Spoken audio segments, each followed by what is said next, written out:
Hello everyone. सो अपना business study के अपने क्लास में आपका स्वागत है। सो आज हम स्टार्ट करेंगे chapter 8 financial management. Financial management क्या होता है? जो उसे फाइनेंस मीन्स पैसा, पैसा मीन्स पावर, पावर का जो मैनेजमेंट करता है उसे फाइनेंशियल मैनेजमेंट करता है।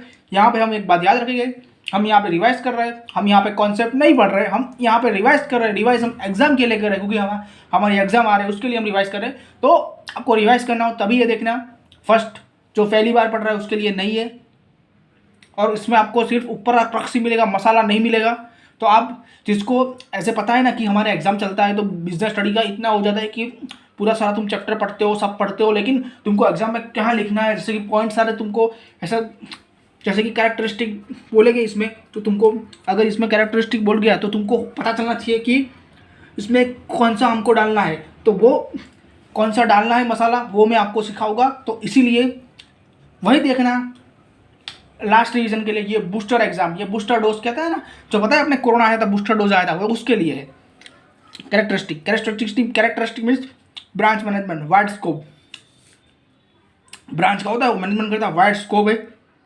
Based on management decision, relation with financial decision, goal of maximum of owner economic welfare, की position, relationship with other area of management, division in 2 parts.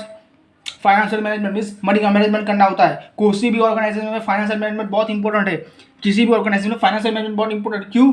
क्योंकि owner का पैसा लगा होता है, तो ओनर ऐसा चाहता है कि मेरा पैसा कहीं ऐसी यूजलेस जगह पे यूज ना हो, और जितना वो पैसा डालता है उसका इफेक्टिव में यूज़ होना चाहिए। मैं किसी भी चीज़ में अपना 100% देता हूँ तो मुझे उसमें 100% रिजल्ट मिलना ही चाहिए। इसलिए तो मैं क्या करता हूँ, अगर मैं 12वीं फेल हूँ और मैं एंटरप्रेन्योर हूँ तो मेरे को पता नहीं चलेगा।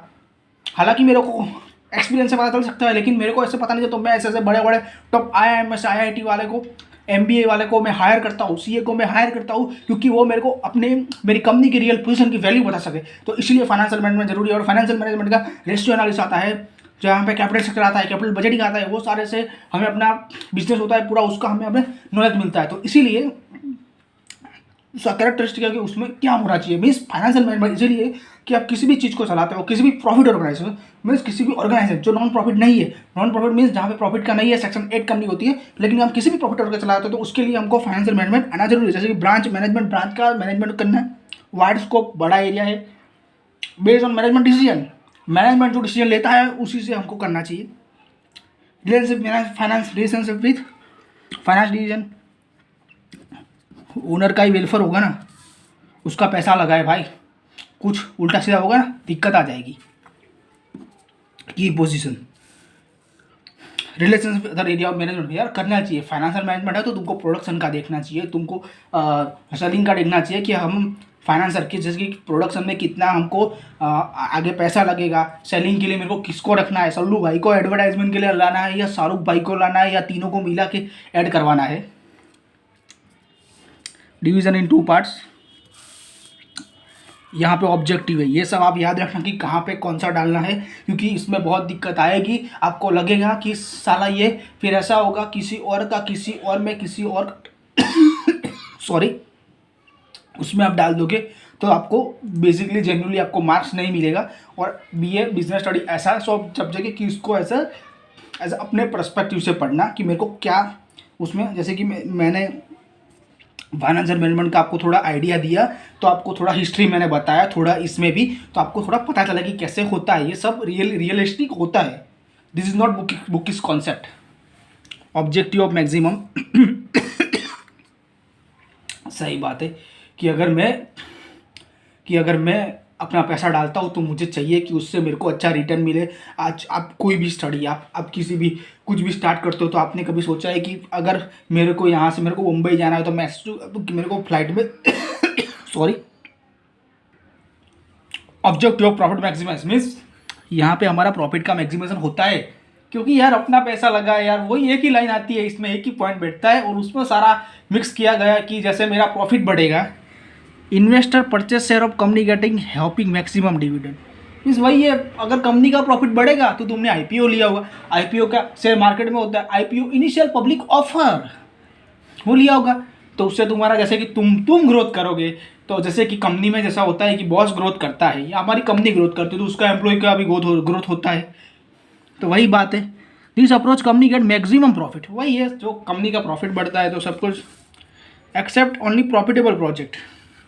मीन्स ईपीएस आता है। अभी आपको पता नहीं होगा ईपीएस, इतना बीए में इसका कोई नॉलेज नहीं है। फाइनेंशियल मैनेजमेंट आप सीए लेते हो और बीकॉम में जाते हो तो वहाँ पर तो बहुत थोड़ा आता है, लेकिन आप सीए लेते हो तो वहाँ पे फाइनेंशियल मैनेजमेंट का पूरा एक सब्जेक्ट आता है। तो वहाँ पे अर्निंग पर शेयर जो पूरा वो माइनस होता है सारा, मैं अभी बोलूँगा आपको समझ में नहीं आएगा, तो वो पूरा माइनस होकर वो ईपीएस आता है। तो with the help of the EPS हम थोड़ा बहुत एस्टिमेट लगा सकते हैं कि जैसे कि आप शेयर मार्केट में इन्वेस्ट करते हो तो उसमें आपको कुछ रेशियोज देखने पड़ते हैं, तो उसमें से ये एक रेशियो है कि आप कंपनी का प्रोपोजिशन के बारे में जान सकते हो।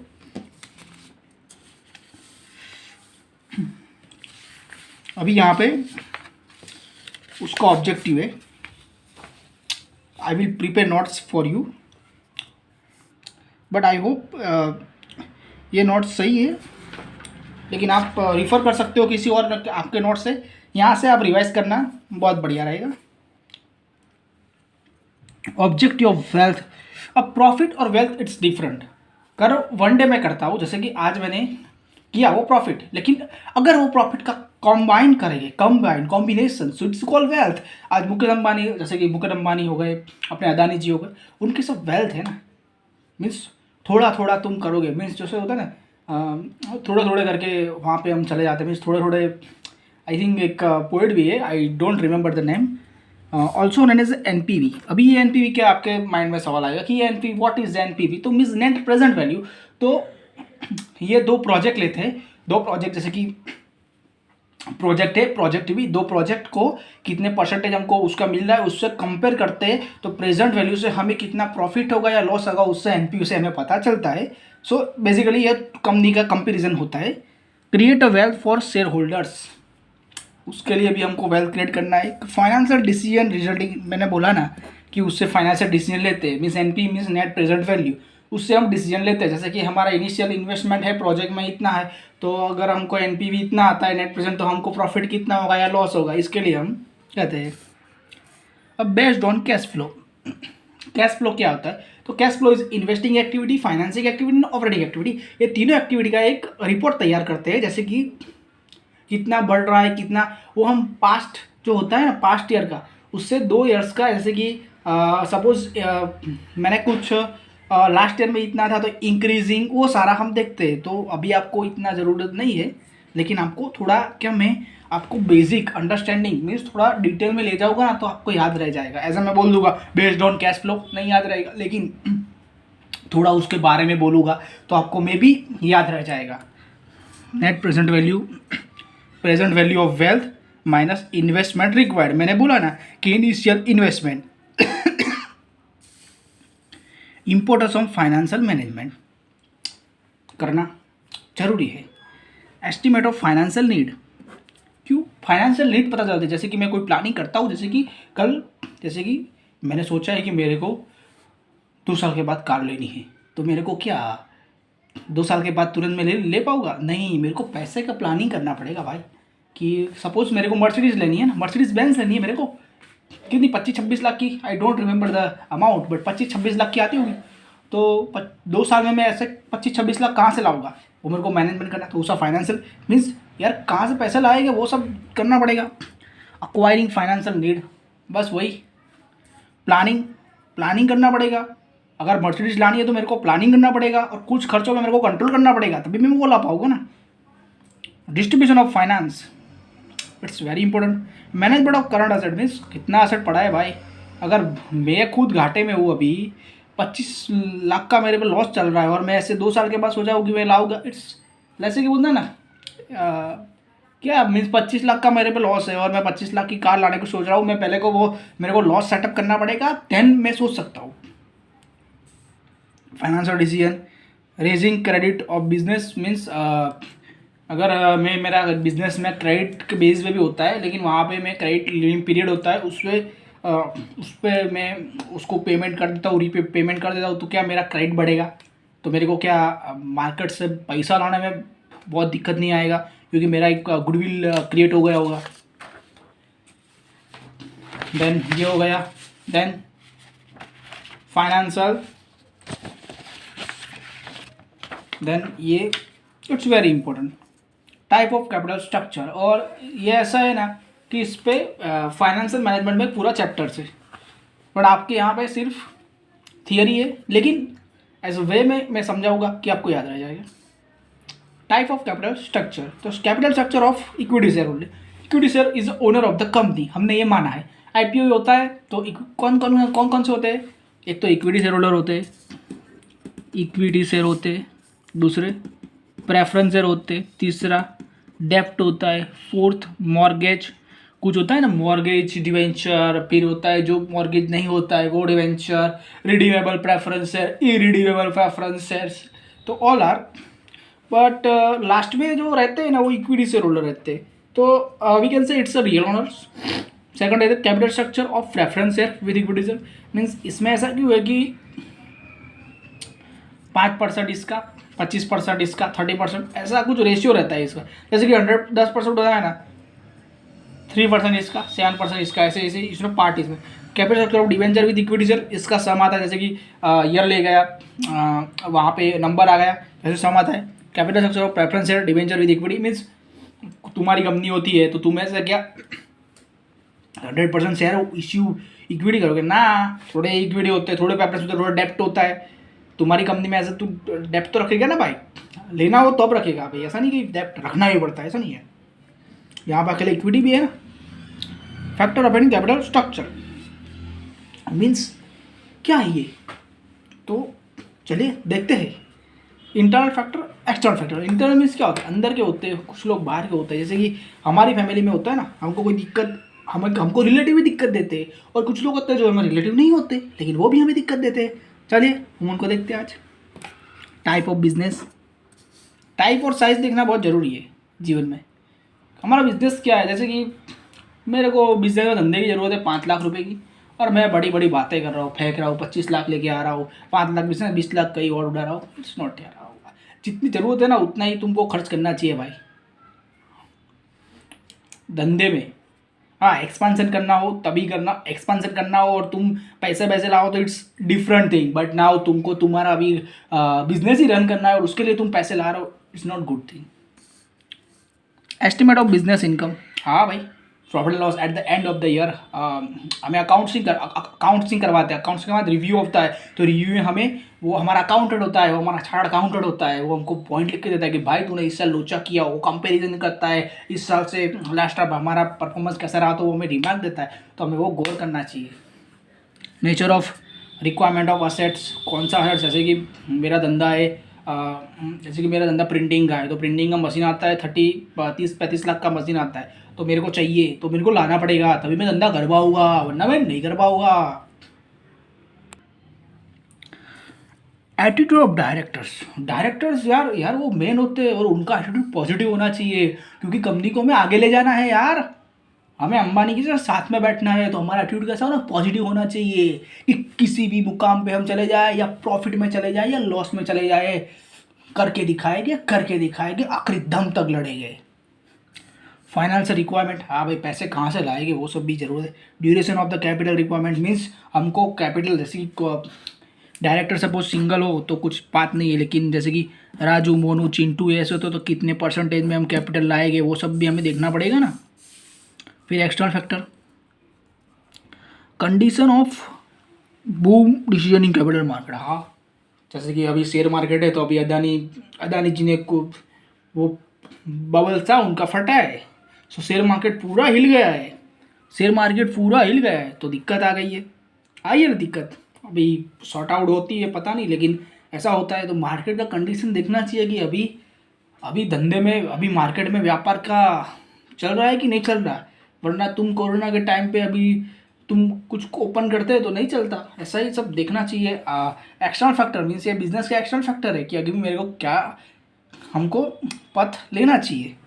Present rate of interest in capital market, क्या चल रहा है कैपिटल मार्केट में interest, cost of capital expense of issuing security, legal requirements, legal restriction means कुछ होता है ना हमको लीगल, तो एज ए लॉयर भी इसको हायर, अगर हमारा बढ़ता गया हमारा कंपनी, तो लॉयर हायर करना चाहिए कि अगर मैं ये काम कर रहा हूँ तो इट इज़ लीगल, कुछ ऐसा तो नहीं है ना मैं ये काम कर रहा हूँ और गवर्नमेंट उसके लिए मुझे परमिट ही ना दे रही हो। जैसे कि रेसिडेंट एरिया में मैं ऐसा कुछ फैक्ट्री खोल के बैठ गया जो गवर्नमेंट ने परमिशन ही नहीं दी और इससे हेल्थ के लिए लोगों के इफेक्ट हो रहा है। सो ये भी देखना पड़े मेरे को। टैक्सेशन पॉलिसी हो, टैक्सेशन पॉलिसी बहुत देखना पड़े भाई। यहाँ तो अगर अगर आप GIDC होते हैं ना, वहाँ पे आप करते हो तो आपको taxation policy it's benefit. But now in US there are more, वहाँ पे स्टेट वाइज लॉ चेंज हो जाता है। सो वहाँ पर टैक्सेशन पॉलिसी लेने के लिए 1 साल अमेजोन ऐसा करता है कि अपना 1 साल गोडाउन यहाँ पे रखेगा, मीन्स HO वहाँ पे रखेगा, दूसरा चेंज कर देगा, वो सब ऐसा करता है। अपने यहाँ तो चलो मैंने जो लगता है वही है। Institution investor, institution means FII foreign institution. If you are invest in share market, तो शेयर मार्केट में ऐसा FII देखा जाता है क्योंकि उन्होंने जितना ज़्यादा इन्वेस्ट किया हो ना तो हम ट्रस्ट रख सकते हैं ऐसे एक पॉइंट के लिए हम फॉरेन इंस्टीट्यूट इन्वेस्टर। बस तन ये भी ख़त्म। अब लास्ट फाइनेंशियल डिसीजन भी लेना है फाइनेंस का, तो decision related to investment.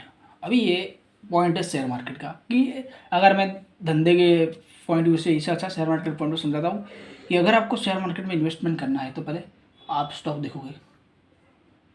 Adani ले लेता हूँ, अच्छा है इन्वेस्टमेंट करने लायक है वो, हाँ बहुत चल रहा है, क्यों? अरे यार जब तक मोदी है तब तक अदानी भाई को कुछ नहीं होगा। अच्छा कितना डालूँ मैं? 5 लाख डाल दो। अगर ये आपने यहाँ पे 5 लाख डाले तो आपने कर दी गलती, तो यहाँ पे हमको डिसीजन अच्छा लेना चाहिए। Decision related to financing. अरे सुनना, क्या अपने राजू भाई है ना, वो यार लोन मेरे को दे देते, जब मांगू पैसा देते। अच्छा कितना टका इंटरेस्ट में? यार इंटरेस्ट तो लेते हैं लेकिन पैसा दे देते कितने, 10-12% पे दे देते हैं। ओहो इतना सारा इंटरेस्ट देता है तू? यार अपने राजू भाई है उसको देना चाहिए यार, अपने को बहुत सपोर्ट करता है बंदा। ओहो हो 12% पे भी तुम क्या करेगा? Decision related to dividend distribution policy भी होना चाहिए कि कब करना है कब नहीं करना है। सो ये अब वर्किंग कैपिटल, अब इसके लिए भी भाई एक चैप्टर पूरा है फाइनेंशियल मैनेजमेंट में। ऐसा नहीं कि आपको एज अ बेसिक, पर बेसिक का मैं चाहता हूँ कि थोड़ा आपको डीपली पता चले। तो क्या आप थोड़ा, क्योंकि अगर मैं आपको 100% दूंगा ना तब आप एग्ज़ाम में जाके 30-40% इम्प्लीमेंट कर सकोगे। तो थोड़ा ये सब बकवास मैं करता हूँ ना, वो आपको एज अ काम आएगा। वर्किंग कैपिटल, तो उसका meaning and definition, fix capital and working capital R required in all type of business. जरूरी है भाई fix capital working capital. Fix capital क्यों जरूरी है? 30 लाख का मेरे को मशीन लेना है तो क्या फिक्स कैपिटल चाहिए यार मेरे को? 30 lakh it is not a small amount. अगर मेरा धंधा छोटा है तो मेरे लिए 30 लाख स्मॉल अमाउंट नहीं है, अंबानी जी के लिए होगा भाई। वो यार बड़े बड़े बिजनेसमैन है, मैं इतना नहीं हूँ, बड़ा छोटा सा इंसान हूँ, छोटा सा धंधा करना स्टार्ट किया, अभी नया हूँ, बच्चा हूँ अभी मैं, और आप मेरे से ऐसा बड़ा नहीं। तो मेरे लिए वो 30 लाख फिक्स कैपिटल है। भले अदानी अंबानी जी के लिए 30 लाख तो साला ऐसा ही किसी को दान में दे देते वो लोग तो साले। Fixed capital required to purchase fix asset as a land, building, machine. मैंने बोला था आपको कि फिक्स एसेट हमको बड़ी बड़ी चीज़ें परचेज, लेकिन फिक्स एसेट किसी और के लिए कुछ और, किसी और के लिए कुछ और हो सकता है। जो तुम्हारे लिए फिक्स्ड है बालक वो मेरे लिए करंट है, और जो तुम्हारे लिए करंट है बालक वो मेरे लिए फिक्स्ड है। तो it's different from person to person. Working capital required day to day. यार मेरे को अभी बिजली का, जवानी तेरी बिजली की तार है, तो बिजली का तार कट जाएगा, तो बिजली का बिल भरने के लिए मेरे को वर्किंग कैपिटल चाहिए। वो राजू को चाय का देना है उसके लिए वर्किंग कैपिटल। फिर वो छोटे मोटे काम होते हैं जो प्रॉपर्टी टैक्स, वो सब, और working capital day to day business को रन करने के लिए वर्किंग कैपिटल चाहिए। एंड ऐसा एक है कि अगर तुम अपने बिजनेस से अपना लॉस में जा रहा है, अगर तुम डे टू डे एक्सपेंस भी नहीं निकाल रहे हो, फिक्स कैपिटल जाने दो तो अपना बिजनेस को बंद कर को, मीन्स शटर पाड़ दो और घर पे चले जाओ। यहाँ पे कुछ डेफिनेशन दी गई है, MCQ में आ सकता है ये। अकॉर्डिंग टू लायोनेल डोरिस, ये नाम है, वो कुछ बाहर का है, ये बाहर गाँव का है, इसका नाम है। मे भी MCQ में पूछ ले, ये लोग मस्ती करते हैं ये लोग तो पूछ ले। And Stevens, working capital is the excess of current asset over current liability, excess of current asset over of capital liability. And दूसरा है J.S. Mill, the sum of all the current asset means the working capital. तो बस आज के लिए ये समाप्त हुई ये कथा. आई होप आपको ये वीडियो अच्छा लगा होगा. अच्छा लगे तो इसे लाइक करिए, शेयर कीजिए एंड सब्सक्राइब करिए. तब तक के लिए थैंक यू.